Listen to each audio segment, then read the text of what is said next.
नमस्कार, अस्सलाम वालेकुम। लाइव हिंदुस्तान पर आप देख रहे हैं दीन दुनिया वीकेंड स्पेशल। आप सोच रहे होंगे दीन दुनिया वीकेंड स्पेशल में आज कुछ बदला बदला सा लग रहा है, कुछ अलग लग रहा है। बिल्कुल आपका सोचना सही है। आज हम स्टूडियो में हैं और इसीलिए हैं क्योंकि मिडिल ईस्ट के हवाले से जो इस वक्त वहां के ताज़ा सूरत हाल चल रहे हैं उसकी जानकारी तो हम आपको लगातार दे रहे हैं। आप लाइव हिंदुस्तान के जरिए लगातार इससे बाखबर हो रहे हैं। लेकिन एक ऐसी शख्सियत इस वक्त हमारे साथ स्टूडियो में मौजूद हैं जो हमें ग्राउंड रियलिटी बताएंगी, क्योंकि ये खुद इस वक्त ईरान और इराक का दौरा करते हुए चले आ रहे हैं। ये भारत के जाने माने सहाफ़ी अशरफ जैदी साहब मेरे साथ हैं इस वक्त स्टूडियो में। बहुत शुक्रिया, ये मेरी खुशनसीबी है कि आपने हमें ज्वाइन किया। बहुत शुक्रिया। शुक्रिया। अशरफ जैदी साहब हाल ही में इराक और ईरान का दौरा कर लौटे हैं और लगातार लाइव हिंदुस्तान को अपडेट भी देते रहे हैं। आप देखते भी रहे हैं लाइव हिंदुस्तान पर।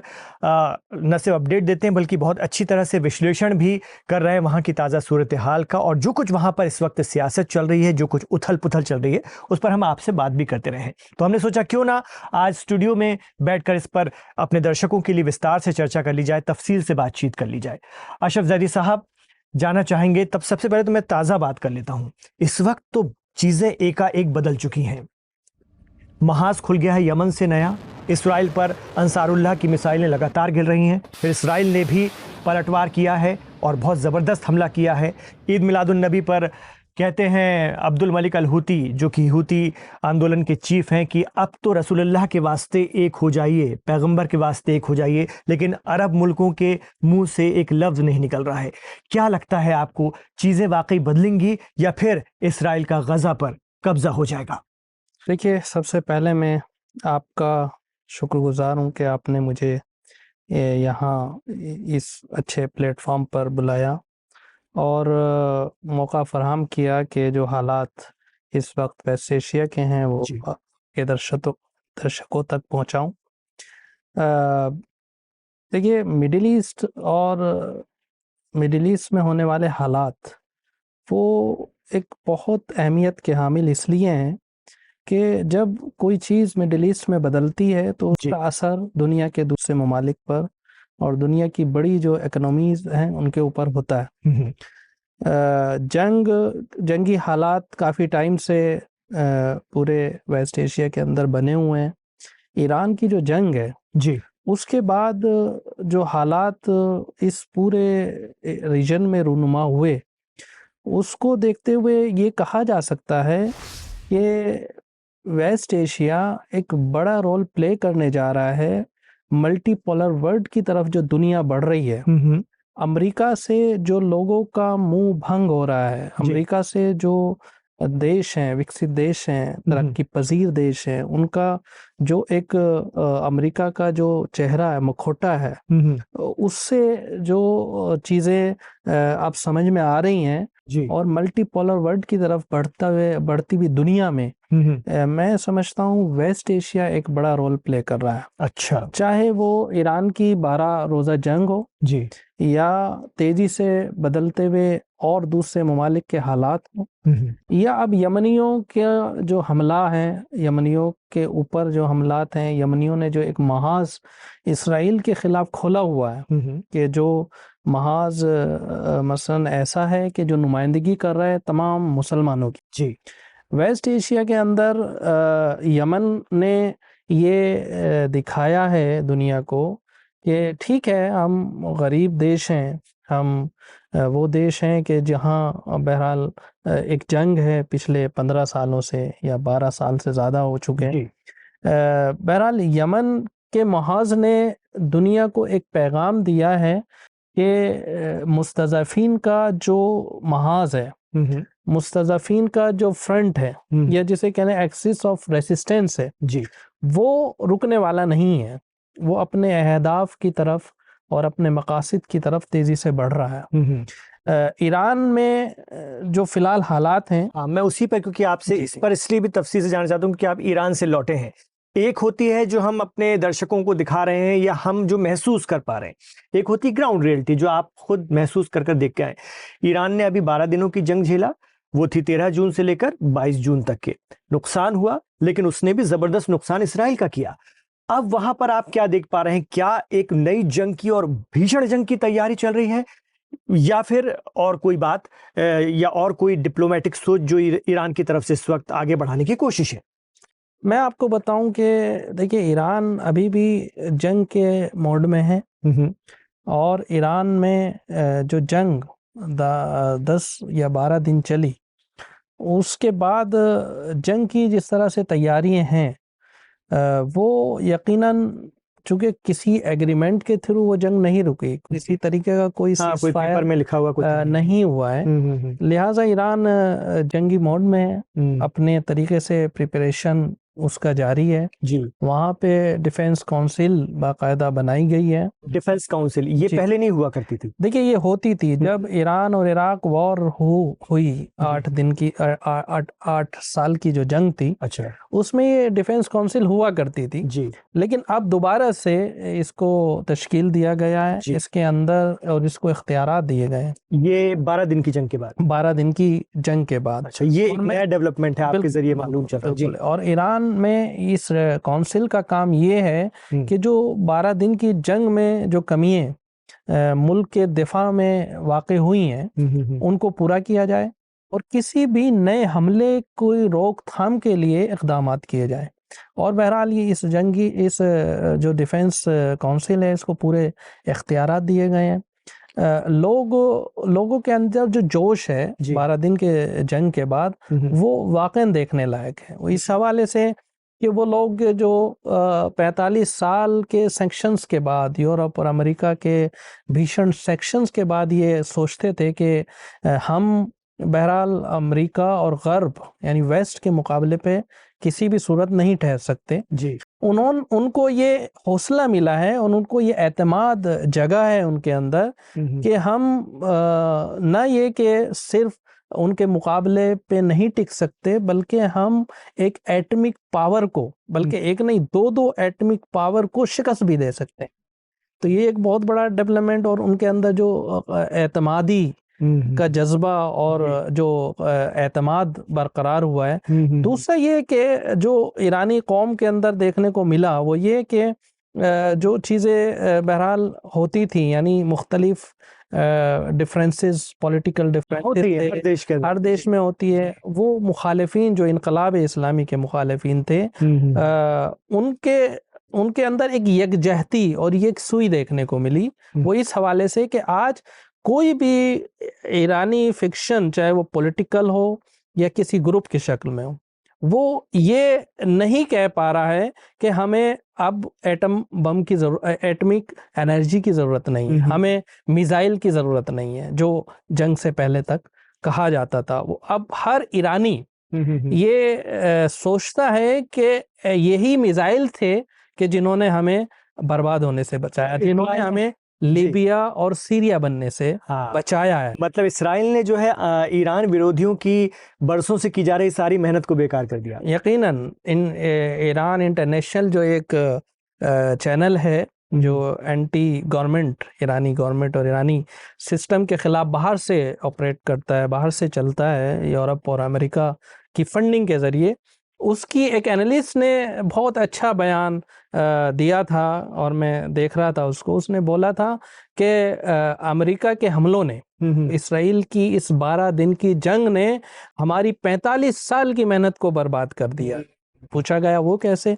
उसने बताया था कि 45 साल में जो हमने इन्वेस्ट किया, हमने जो चैनल्स बनाए, हमने जो ग्रुप खड़े किए इनकलाब इस्लामी के ख़िलाफ़ ईरान के अंदर, इस जंग ने उन ग्रुप्स को ध्वस्त कर दिया, उस नेटवर्क को तबाह कर दिया, और पूरी कौम, चाहे वो वहाँ का शिया हो, चाहे सुन्नी हो, चाहे वो नॉन मुस्लिम हो या मुस्लिम हो, वो एक ही प्लेटफॉर्म पे सब जमा हो गए, और सबका नारा एक ही था कि हमें इसराइल का मुकाबला करना है, हमें अपने मुल्क को बाहरी ताकतों के चंगुल से बचाना है, और उनकी जो अहदाफ हैं, उनके जो ऑब्जेक्टिव हैं इस जंग में, उनको पूरा नहीं होने देना है। बहरहाल ये एक बहुत बड़ी चीज़ थी जो ईरान और ईरान का जो इनकलाब है, उसको इस जंग में अचीव हुई, और दुश्मन जिस हदफ के तहत इस 12 दिन की जंग को शुरू किया था, वो अपने तमाम तर अहदाफ में वहाँ पे नाकाम हुआ है।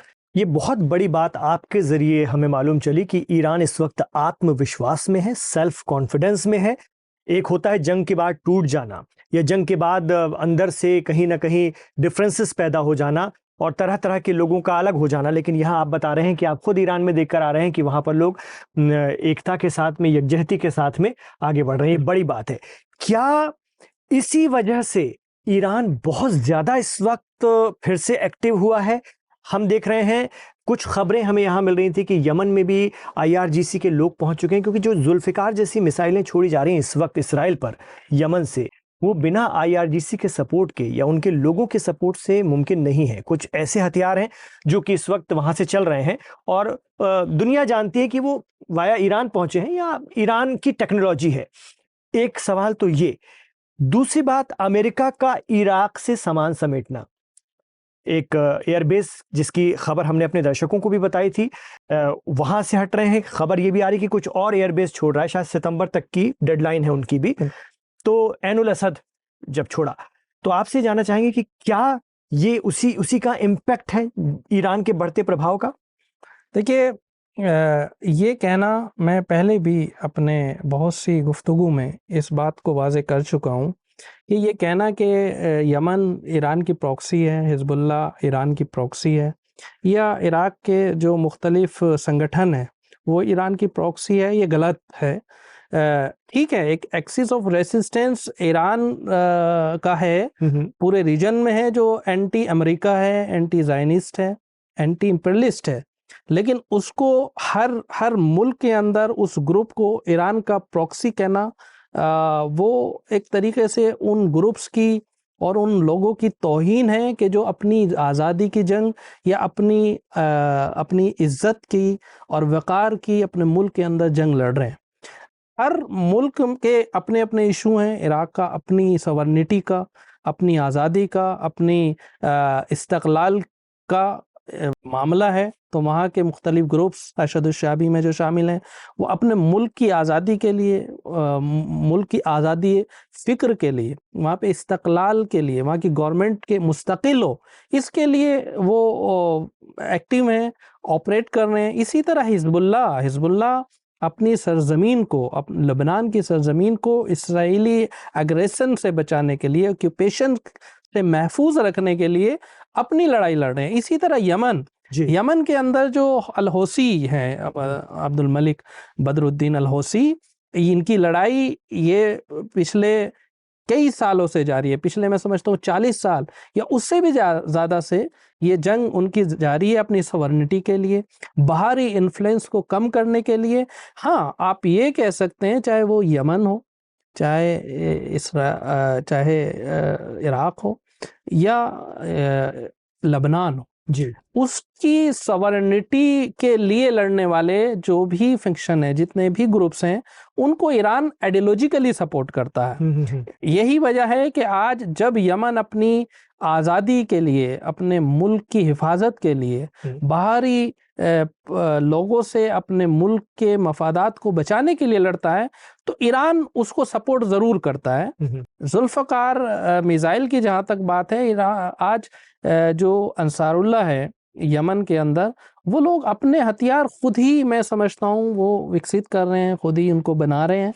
ईरानी एडवाइज़र शायद मौजूद हों, आईआरजीसी के हो सकते हैं, ईरान के मुख्तलिफ फील्ड्स के एक्सपर्ट्स वहाँ मौजूद हो सकते हैं, और ईरान इसको मानता है, क्योंकि जब ऑफिशियली ईरान के किसी एडवाइज़र को दावत दी जाएगी किसी मुल्क की तरफ से, तो वो जाते हैं, और ये कॉपरेशन का मामला है दो मुल्कों के बीच में। मैं समझता हूँ यमन अपनी खुद की लड़ाई अपने सेल्फ डिपेंड होते हुए लड़ रहा है, और यमन ने दुनिया को हैरान किया है। यमन के अंसारुल्लाह ने दुनिया की बड़ी बड़ी ताकतों को शिकस्त दी है।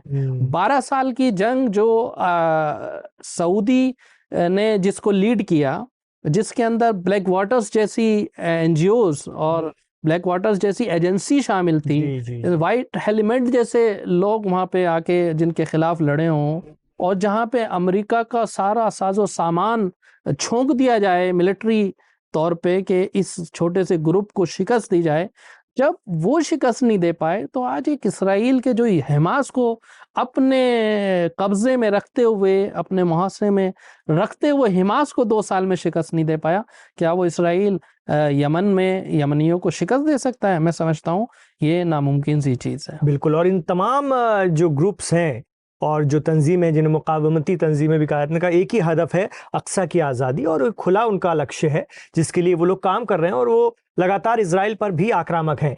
आपने गज़ा की बात की, मैं उस पर भी आ रहा था।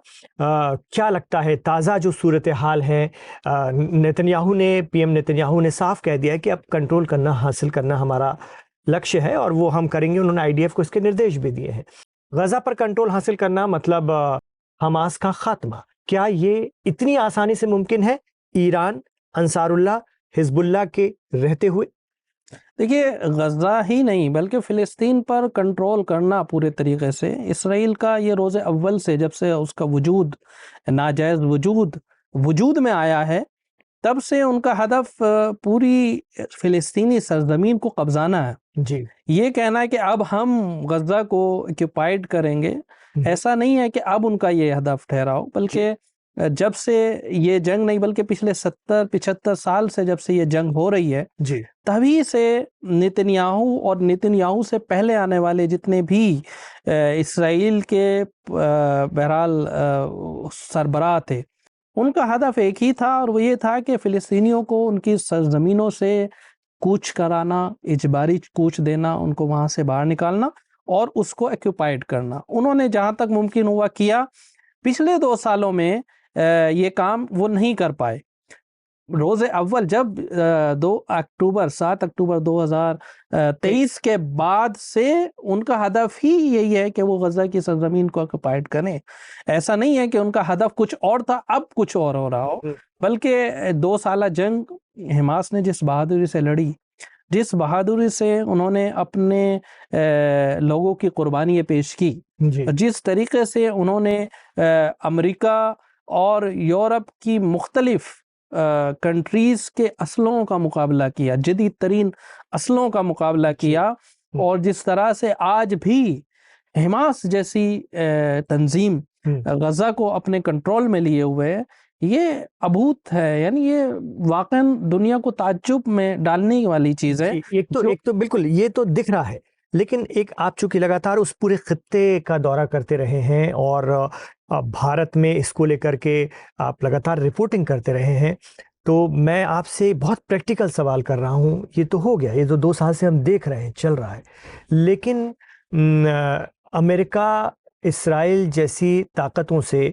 लड़ना, जिसके पीछे ब्रिटेन भी है और भी यूरोपीय शक्तियां हैं, बिना बड़े देशों के सहयोग के लड़ना, मैं जिस तरफ इशारा कर रहा हूं उसको भी आप समझेंगे, या तो ईरान को उतरना पड़ेगा साथ में, या फिर रशिया या चाइना, या जो उनका एक अपना एक ग्रुप है, उनके बिना लड़ना, क्या ये ग्राउंड में मुमकिन है? अब चूंकि पानी सर पर आ गया है, जब इजराइल ने अपना लक्ष्य ही तय कर लिया, हदफ ही तय कर लिया, गजा को कंट्रोल में लेना है तो लेना है, और इजराइल शुरू से आक्रामक है, हम देख रहे हैं, तो क्या असलियत क्या है? आप बताएं, क्या ये मुमकिन है या इसमें अब कोई बड़ा ट्विस्ट आएगा?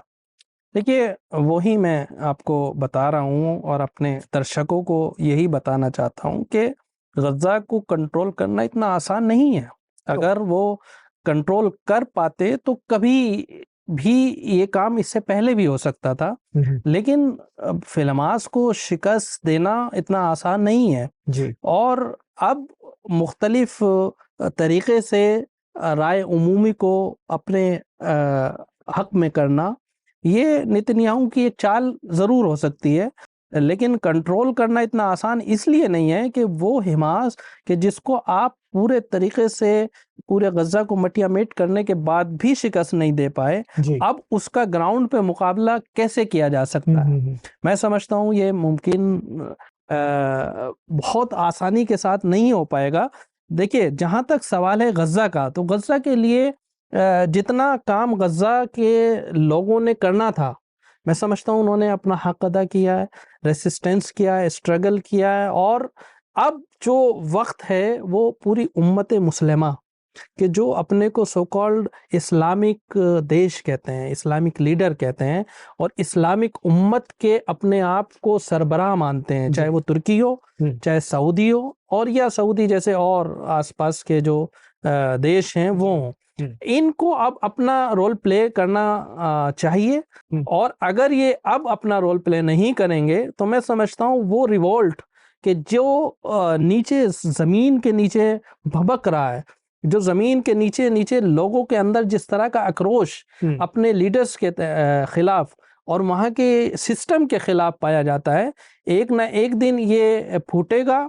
और मैं समझता हूँ इन लीडर्स को अपनी करनी का भुगतना होगा।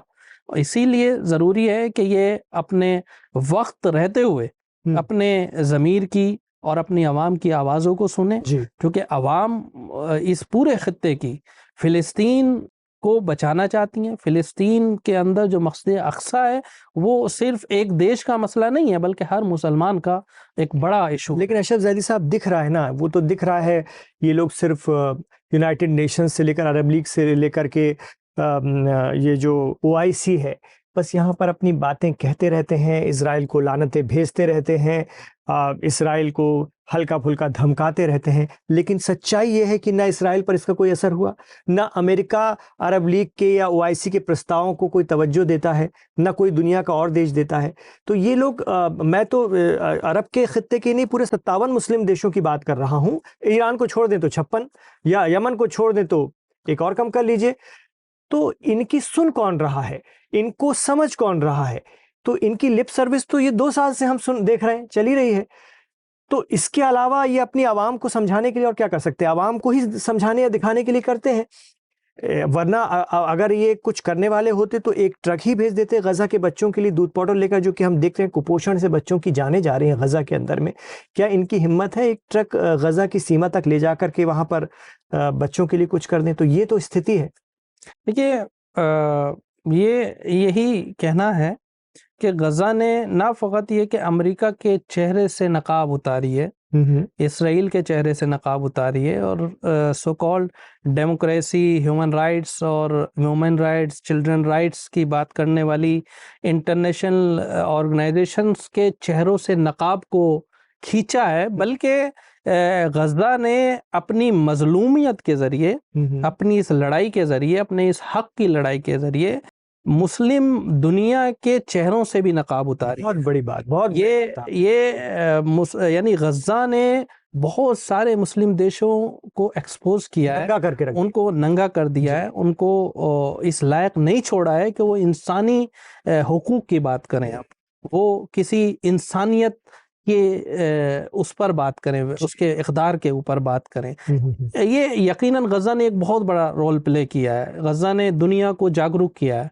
यूरोप, अमेरिका हो, दूसरे ममालिक हों दुनिया के, वहाँ की सड़कों पे उबलने वाला वो जन सैलाब, वो लोग जो अपने बच्चों के साथ सड़कों पर आके गजा के लिए नारे लगा रहे हैं, वो सब मुसलमान नहीं है, वो सब मसन हम मजहब गजा के नहीं है। वो इंसान होने के नाते अपनी इंसानियत का सबूत देते हुए पूरी दुनिया को जगाने का काम वाकई गजा ने किया है, और ये एक बहुत बड़ा डेवलपमेंट है। आने वाली जो फ्यूचर है इस दुनिया का, इस पूरे रीजन का, यही अवेयरनेस उसको डिसाइड करेगी। और मैं समझता हूँ जो हक परस्त लोग हैं, जो एक्सिस ऑफ रेजिस्टेंस है, उसका जो सपोर्ट इस गजा की जंग के बाद देखने को मिल रहा है, रीजन वाइज भी और वर्ल्ड वाइज भी, वो यकीनन वाकई देखने लायक है। और एक्सिस ऑफ रेसिस्टेंस को, जिसको ये ख़त्म करना चाहते थे, हिजबुल्लाह की लीडरशिप को कत्ल करके, हमास के लीडरशिप को ख़त्म करके, अंसारुल्लाह को ख़त्म करके, या ईरान के अंदर मसन 48 घंटों के अंदर उसकी लीडरशिप को तहस नहस करके 2 रातों के अंदर उसके बड़े बड़े कमांडर्स को मार के ये चाहते थे कि एक्सिस ऑफ रेसिस्टेंस को ख़त्म किया जाए। मैं समझता हूँ आज एक्सिस ऑफ रेसिस्टेंस दुनिया के हर हक पसंद, हर इंसान के दिल में धड़क रहा है। उसकी दिल की जो आवाज़ है, उसके ज़मीर की जो आवाज़ है, वो एक्सिस ऑफ रेसिस्टेंस के साथ है। और यही चीज़ जो है वो आने वाले ज़माने में अमेरिकन एम्पायर हो, इसराइल का जो ऑक्यूपेशन हो, उसके लिए जहर का और उसकी मौत का सबब बनेगी। यहीं से एक और सवाल, आपने अमेरिका की बात की, आप इराक से लौटे हैं अभी हाल ही में। अमेरिका ईरान के अपने जो एयरबेस हैं जो बरसों से जो उसके अंडर में थे और जहां उसने अपनी पूरी ताकत झोंक रखी थी, वहां से अपना बोरिया बिस्तर समेट रहा है। इसकी ग्राउंड रियलिटी क्या है वहां पर? देखिए, इराक में हम लोग अभी अरबईन पे गए, हमारे कुछ दोस्त साथ थे, और वहाँ के कुछ पॉलिटिकल लीडर्स और जो एक्स प्राइम मिनिस्टर हैं आदिल अब्दुल मेहदी, हमारी उनसे भी मुलाकात हुई बगदाद के अंदर। जी। जो हालात इराक के हैं वो मैं समझता हूँ उन हालात को देखते हुए अमेरिका अपना बोरिया बिस्तर समेट रहा है। चूंकि अमेरिका को ये बात समझ में आ गई है कि वो ईरान के जो इसराइल में तिल अवीव को शमशान बना सकता है, इसराइल के तिल अवीव को खंडर में बदल सकता है, तो वो जो हमारी बेसिस हैं पूरे रीजन के अंदर, जी। पूरे अरब देशों के अंदर, कतर में किया था, कतर में वो किया किसी भी देश की छावनी को खंडर में बदल सकता है। जी। ये अमेरिका की समझ में आ गया है, और सबसे ज्यादा सॉफ्ट टारगेट उस ईरान का अगर जंग होती है, या जो इराक के अंदर हशदुशाबी की शक्ल में वहाँ की जो लोकल फोर्सेस हैं, जो वहाँ की सॉवरेनिटी के लिए, वहाँ की इस्तक़लाल के लिए, और इराक की जो सभ्यता है, वहाँ का कल्चर है, उसको बचाने के लिए दिन रात एक्टिव हैं। उनके सॉफ्ट हमलों से बचने के लिए मैं समझता हूँ अमेरिका ये इक़दामात कर रहा है, और अमेरिका मैं समझता हूँ डर गया है। अमेरिका डर कर अपने आप को कम से कम इराक से विड्रॉ कर रहा है। अलबत्ता वो ना ही कतर में सेफ है, ना ही उसके अड्डे, चाहे वो सऊदी हो, चाहे कुवैत हो, या दूसरे इस रीजन के खाड़ी के देश हों, उसके अंदर महफूज हैं। उसको ये समझ आ रही है कि ईरान हमें किसी भी जगह इस पूरे रीजन में टारगेट कर सकता है, और वो अपने टारगेट को अचीव भी कर सकता है। जी। आने वाला दौर जो है, और अगर कोई जंग होती है इन फ्यूचर, तो वो बड़ी भयानक होगी। ईरान ने 12 दिन की जंग के अंदर सिर्फ इसराइल को अपना टारगेट मानकर और डिफेंसिव पोजीशन में जाकर इसराइल को टारगेट किया है। वरना जिस दिन ईरान जंग के मूड में आएगा, जैसे कि ईरान में तैयारी है, और वहाँ के जो लीडर्स हैं, वहाँ के जो नेशनल सिक्योरिटी काउंसिल के जो चेयरमैन हैं अली लारिजानी, उन्होंने बयान किया और कई मर्तबा वो इस बात को कह चुके हैं कि आने वाली जंग बहुत भयानक होगी, और दुश्मन को पूरे रीजन से खदेड़ना हमारा मकसद है, और अमेरिका फिर इस रीजन में अपने एग्जिस्टेंस को बचा नहीं पाएगा। जी। इसलिए अमेरिका उसी चीज़ों को देखते हुए ये प्रिपरेशन कर रहा है। और इराक चूँकि वो देश है कि जहाँ पर एक्सट्रीमिस्ट ग्रुप्स जो वेस्ट सपोर्टेड हैं, जो इसराइली सपोर्टेड हैं, जो इसराइली इन्फ्लुएंस है इराक के अंदर, चाहे वो कुर्दों को सपोर्ट करना हो ईरान के खिलाफ, या ईरानी इंटरेस्ट के खिलाफ, या खुद इराक की स्टेबिलिटी को चैलेंज करना हो वहाँ के एक्सट्रीमिस्ट ग्रुप ISIS जैसे ग्रुप के ज़रिए, ईरान अमेरिका का उसमें बहुत बड़ा रोल रहा है। और इसी रोल को देखते हुए वहाँ की जो लीडरशिप है इराक की, वहाँ की जो ग्रुप्स हैं, मुख्तलिफ पॉलिटिकल ग्रुप, उनकी मांग अमेरिका से यही है कि आप हमारे देश को छोड़िए, चले जाइए, हम सक्षम हैं अपने देश की सॉवरेनिटी के लिए को बचाने के लिए, उसकी आज़ादी को बचाने के लिए, और उसके अंदर स्टेबिलिटी कायम करने के लिए हम लोग सक्षम हैं। इसलिए मैं समझता हूँ अमेरिका को ये कदम जो उठाना पड़ा, वो इन फ्यूचर जंग के खतरात देखते हुए, और प्लस वहाँ की जो इंटरनल हालात हैं, पॉलिटिकल हालात, उनको देखते हुए ये कदम अमेरिका ने उठाया। तो अशरफ जैदी साहब, हमने अभी तक आपसे जो बात की, ईरान पर हमने बात की, यमन के हालात पे बात की, यमन जिस तरह से लड़ रहा है उस पर हमने बात की, इराक से अमेरिका क्यों सामान समेट रहा है उस पर भी आपने बहुत अच्छी से तफसील से जानकारी दी, क्योंकि आप वहां पर रह कर आए हैं, लोगों से बात करके आए हैं, खुद वहां के पूर्व प्रधानमंत्री से मिलकर आए हैं इराक के। एक और देश है उस खित्ते का जहां से उम्मीदें बहुत थीं एक दौर में और हुआ करती थी, जहां पर ईरान का मजबूत होल्ड था, लेकिन अगर हम देखें दिसंबर 2024 के बाद से वहां जो बदलाव हुआ और जिसका असर जो ईरानी रेजिस्टेंस फोर्सेस हैं उन पर अब दिख भी रहा है, और वो है सीरिया। सीरिया में अबू मोहम्मद जौलानी उर्फ अहमद अल शरा की हुकूमत बैठने के बाद से चीज़ें बहुत तेज़ी से बदली हैं, और एक तरह से टर्की, एक तरह से इसराइल, एक तरह से अमेरिका को बढ़त मिली है उस खित्ते में। ईरान को उससे कितना नुकसान हुआ है, और क्या आपने जैसा बताया कि इराक से सामान समेट रहा अमेरिका, मेरा सवाल है कि क्या सीरिया में जाके बसेगा? देखिए, सीरिया में जो भी डेवलपमेंट हुए जी, और एचटीएस का अचानक से सीरिया के अंदर तेज़ी से बढ़ना और बशर अल असद की हुकूमत को वहाँ ख़त्म कर देना एक ड्रामेटिक तरीके से, वो वेस्ट का एक प्रोजेक्ट था। इसराइल की सेफ्टी के लिए जो कार्ड वेस्ट ने हमेशा चले हैं, और जिस तरह से वेस्ट का प्रोजेक्ट पूरे वेस्ट एशिया को लेकर इसराइल की सिक्योरिटी और उनकी सेफ्टी का मामला हमेशा से रहा है पिछले यानी जब से इसराइल का वजूद आया है। जी, ये शुरू से ही जिसको आप जुलानी के नाम से समझ रहे हैं, जानते हैं, अहमद अल शरा, अब उसको नाम दे दिया गया है। ये एक टेररिस्ट ऑर्गेनाइजेशन है, ये खुद एक टेररिस्ट है, जिसके सर के ऊपर भारी इनामात वेस्ट ने रखे हैं, अमेरिका ने लेकिन अब रखे तो हैं। अमेरिका ने हटा दिया। हाँ, वही मैं कह रहा हूँ कि वो शख्स यूज हुआ है इसराइल को सेफ्टी फराहम करने के लिए, ह्यूमन शील्ड बनने के लिए। हमने शुरू में ही अपने एक इंटरव्यू में किसी चैनल पर बोला था कि ये बहरहाल इसराइल की सपोर्ट से ये शख्स सीरिया के अंदर सीरिया की जो एक एंटी जायनिस्ट एक सरकार है, एंटी इम्पेलिस्ट एक सरकार है, उसके खिलाफ एक षड्यंत्र रचा जिसमें तुर्की बहुत पेश था, और तुर्की ने एक बहुत बड़ा रोल प्ले किया है।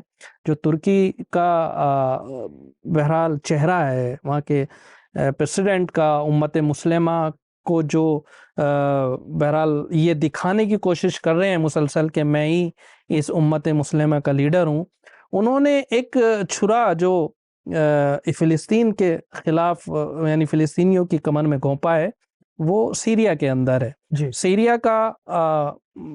सीरिया में बशर अल असद की हुकूमत का ख़ात्मा यानी फ़िलिस्तीनी कौज़ को एक बहुत भारी नुकसान।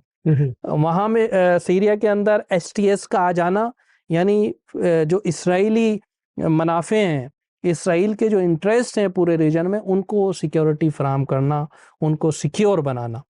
तो उम्मत मुस्लिमा को और एज ए मुस्लिम जवानों को जो उर्तुगरुल गाजी जैसे सीरियल को देख के तुर्की को अपना बहरहाल सुपर पावर मानने लगे थे, तुर्की में उर्दुगान को अपना लीडर मानने लगे थे, उनको सोचना होगा, समझना होगा कि इस शख्स का चेहरा मुनाफिकाना चेहरा है। उम्मत मुस्लिमा के साथ इसने एक बहुत बड़ा धोखा किया है, और ये वो शख्स है कि जो इसराइली इंटरेस्ट को सर्व कर रहा है पूरे रीजन के अंदर।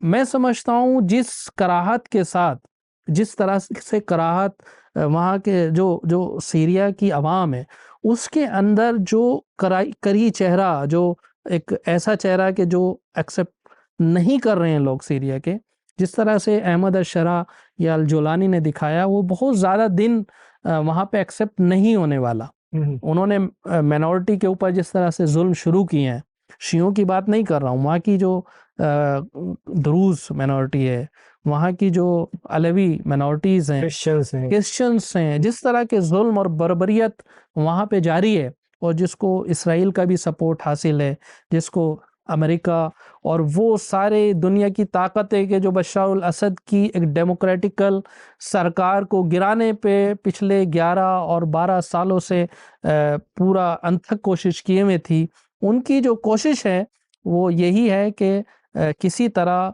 जुलानी की हुकूमत को वहाँ पे बचाया जाए, और उसके नाम पे होने वाले तमाम क्राइम के ऊपर पर्दापोशी की जाए। यही वजह है कि मोहम्मद बिन सलमान जो सऊदी के प्रिंस है, उसने जोलानी को अपने यहाँ बुलाकर ट्रंप से मिलवाकर ट्रंप की खिदमत में उसको एज ए सर्वेंट पेश किया कि ये आपका गुलाम है, आप जैसे इसको ऑर्डर करेंगे जैसे आप इसको हुक्म देंगे ये आपके हुक्म को बजा लाएगा।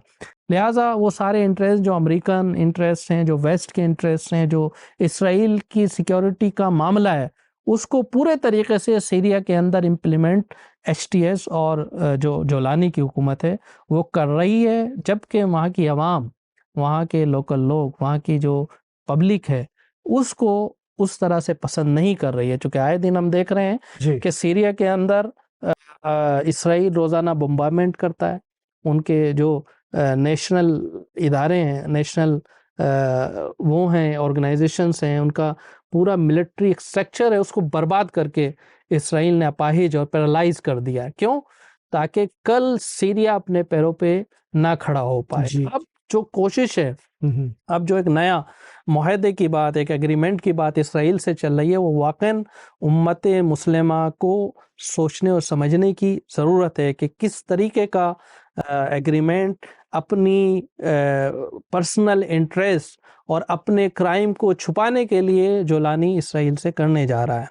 बहरहाल बहुत दिन नहीं गुजरे हैं, ये चेहरा उसका पूरी उम्मत के सामने, पूरे जो जवान है, जवान तबका है दुनिया का, उसके सामने वाज़े हैं। और जब वाज़े हैं तो अब मैं समझता हूँ इस तरह के लोगों से लोगों को होशियार रहने की ज़रूरत है और एक्सिस ऑफ रेसिस्टेंस ही मात्र और एक अकेला वाहिद रास्ता है कि जिसके ज़रिए हम वेस्ट की पॉलिसीज़ को चैलेंज कर सकते हैं। दुनिया के अंदर जो इस्लाम के ख़िलाफ़ शक्तियाँ हैं, चाहे वो इसराइल हो, चाहे अमेरिकन एम्पायर हो, उसको इसी एक्सिस ऑफ रेसिस्टेंस के थ्रू ही हम शिकस्त दे सकते हैं, बकिया कोई दूसरा रास्ता नहीं है।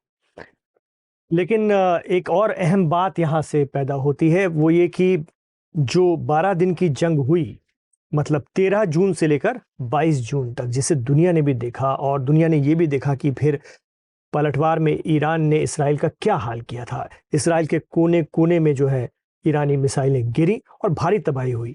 खुद इसराइली अवाम ने भी कभी सोचा नहीं था कि कोई उन्हें इस तरह से मार सकता है। उन्होंने ये देखा ही नहीं था, कभी देखा ही नहीं था कि कभी उन पर भी जो है अटैक हो सकता है और इस कदर नुकसान हो सकता है, क्योंकि उन्होंने, उनकी सरकारों ने या उन्होंने हमेशा ये देखा था कि वही आक्रामक है, लेकिन ईरान ने उन्हें दिखाया। तो मैं आपसे जानना चाहूँगा कि इन 12 दिनों की जंग के बाद ईरान के हवाले से दुनिया की नज़रों में, दुनिया की सोच में क्या परिवर्तन आया? क्योंकि इससे पहले हम बात कर चुके हैं कि अरब देशों का चेहरा तो उजागर हो गया, लेकिन ईरान के हवाले से क्या दुनिया की सोच बनी, क्या परिवर्तन आया? एक सवाल।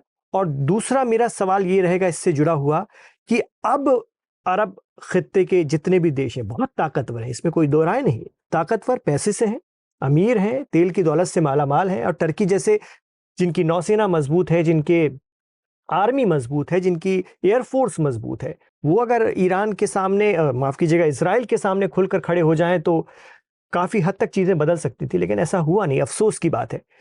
अब उनका कोई तो स्टैंड रहेगा, कुछ तो वो कहेंगे, करेंगे, या हाथ पे हाथ धरे बैठे रहेंगे? तो पहले ईरान की बात। देखिए, ईरान ने 12 दिन की जंग लड़कर दुनिया की जो मुस्तज़फ़ कौमें हैं उनको एक उम्मीद दी है।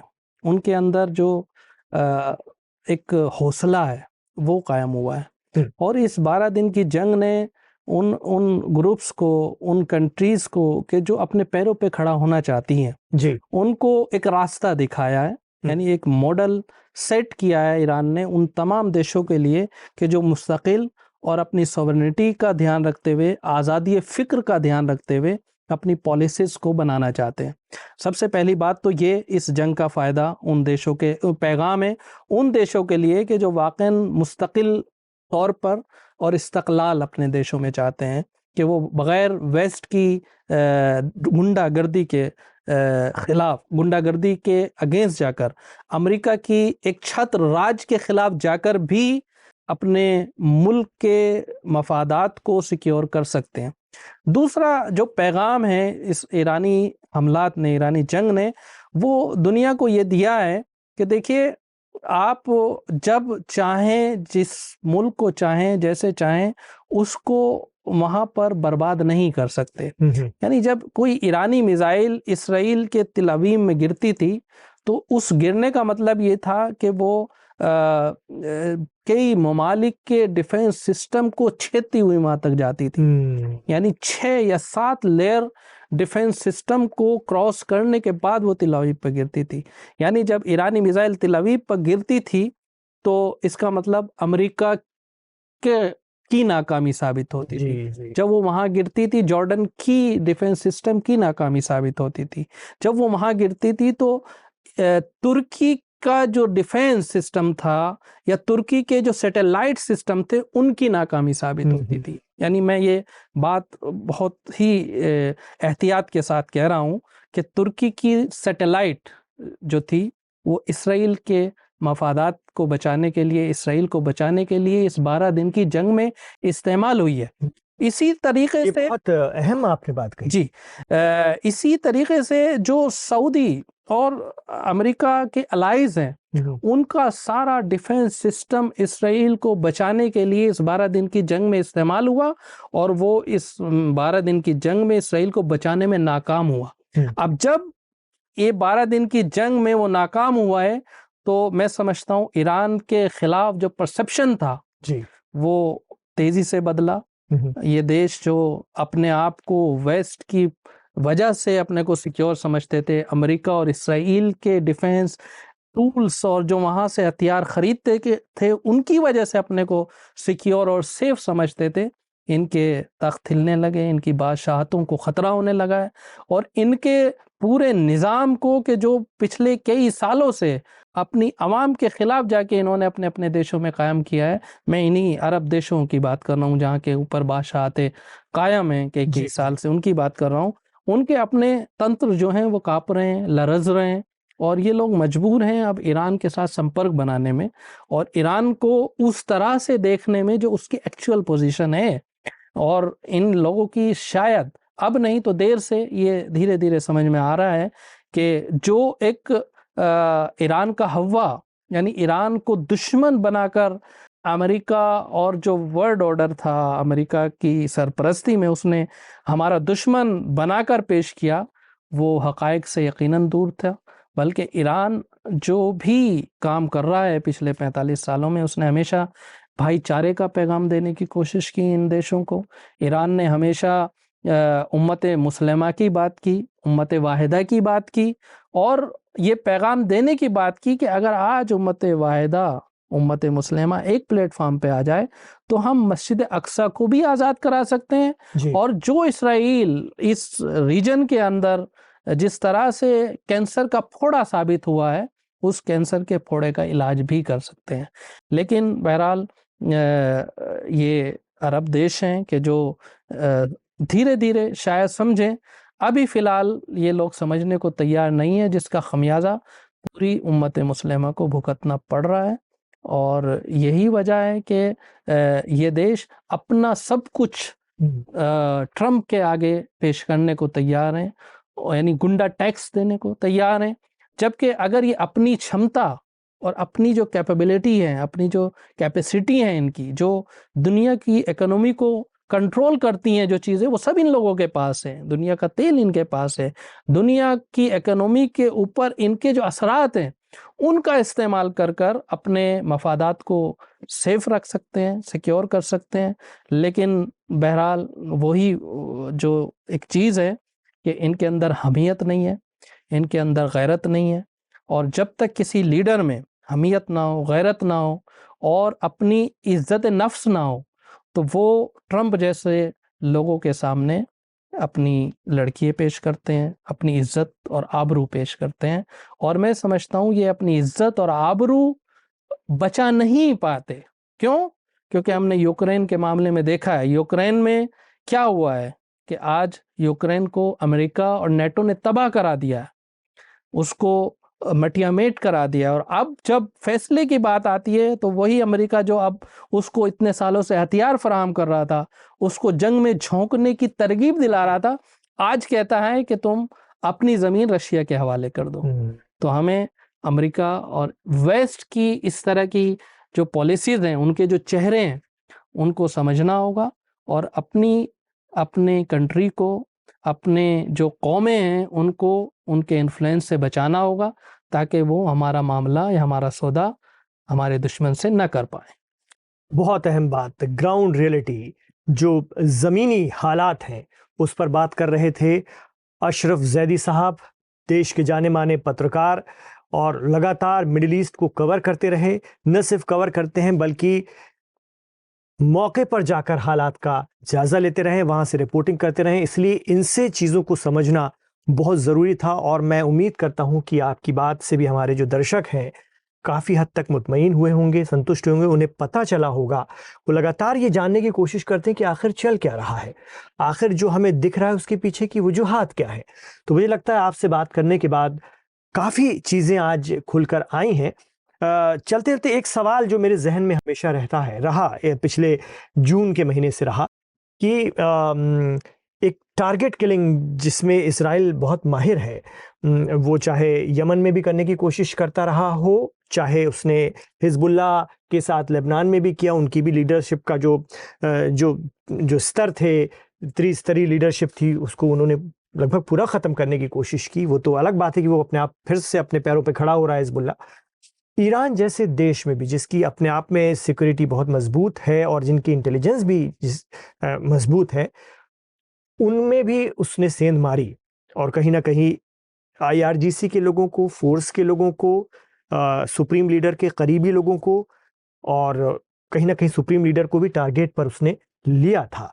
तो 13 जून की सुबह अगर इज़राइल ऐसा कर पाया है, तो इसके पीछे की वजह ये भी हमारे दर्शक जानना चाहेंगे, और आपसे इसलिए क्योंकि आप ईरान को बहुत अच्छे से जानते हैं, और न सिर्फ जानते हैं बल्कि आप वहाँ से लगातार रिपोर्टिंग भी करते रहे हैं।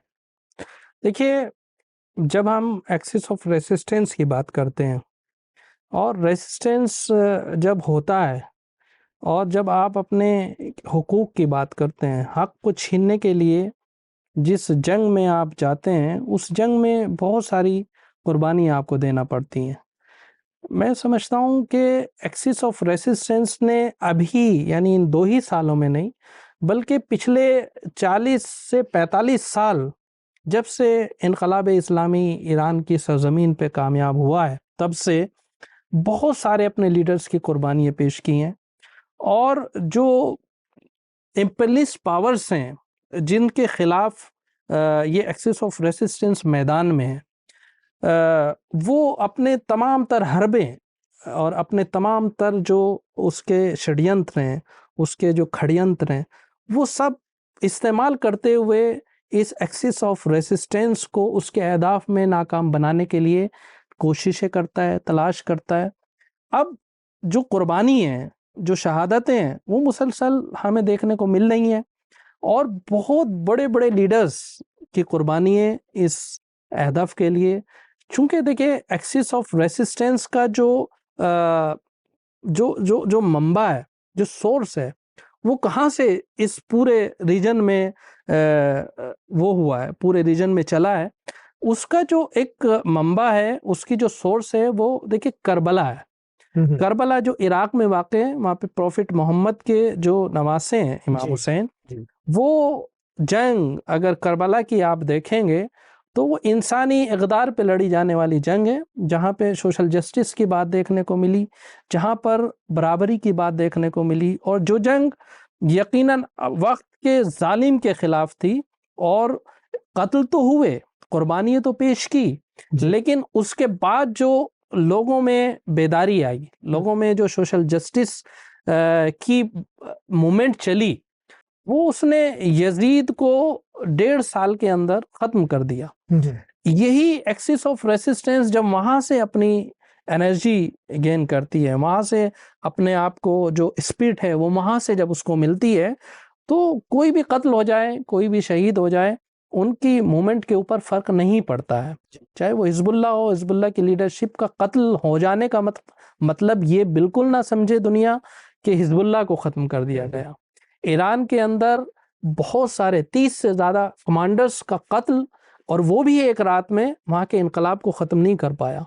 इराक के अंदर मुख्तलिफ शक्लों में वहाँ की लीडरशिप का कत्ल, वहाँ के जो धार्मिक नेता थे, जो एंटी अमेरिका बात करते थे, एंटी ज़ायनिस्ट बात करते थे, उनका मुख्तलिफ अदवार और मुख्तलिफ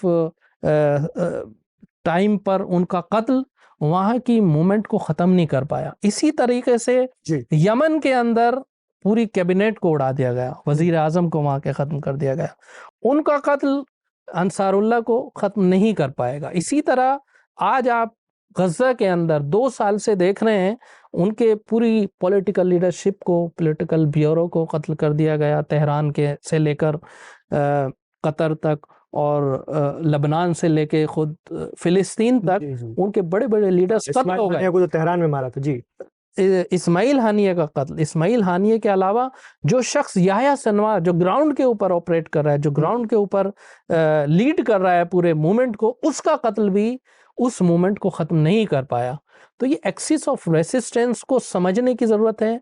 आज के जवानों को समझना होगा कि रेसिस्टेंस में कुर्बानी देनी पड़ती है, और वो मैं समझता हूँ दे रहे हैं, लेकिन उनका कत्ल, उनकी शहादतें इस एक्सिस ऑफ रेसिस्टेंस के ख़त्म होने का सबब नहीं, बल्कि रोज़ ब रोज़ इसके बढ़ने का, इसके इन्फ्लुएंस को ज़्यादा बनने का सबब बनता जा रहा है।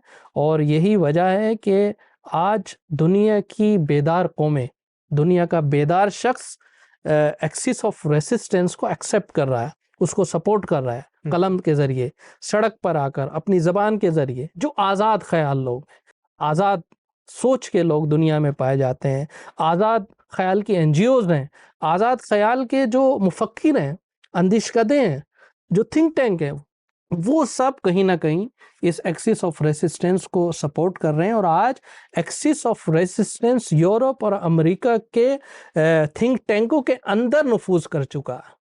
ये बहुत अहम चीज़ है और ये ख़त्म होने वाली नहीं है। शहादतें किसी भी वक्त, किसी मोमेंट के अंदर किसी भी शख्स की हो सकती है।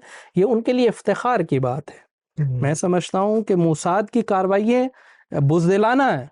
मोसाद की जितनी भी असैसिनेशन है, जितने भी लीडर्स के जिस तरह से, जिस तरीके से उसने कत्ल किए हैं, वो सब के सब एक बड़ा